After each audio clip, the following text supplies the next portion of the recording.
Hello, kamusta? Pasensya na kung hindi ako masyado nakaka-upload ng video kasi medyo busy ako ngayon sa pag-prepare ng mga kakailanganin ko sa school.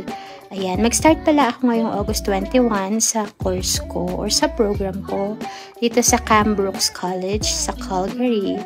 Ano lang siya, online and in-class. So, ang course ko or yung program na kinuha ko ay Cosmetology and Hairstyling.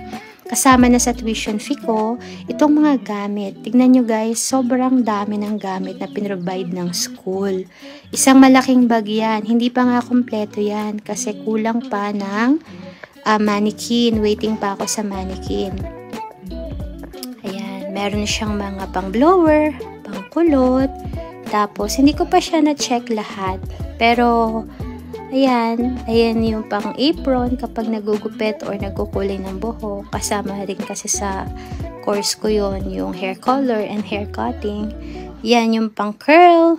Tapos, ito yung mga clips. Tsaka yung mga iba't ibang klase ng brush.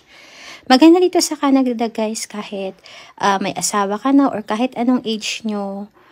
Kung gusto nyo mag-aral, tutulungan kayo ng government, bibigyan kayo ng student loan at grant. Okay guys, thank you for watching. Bye!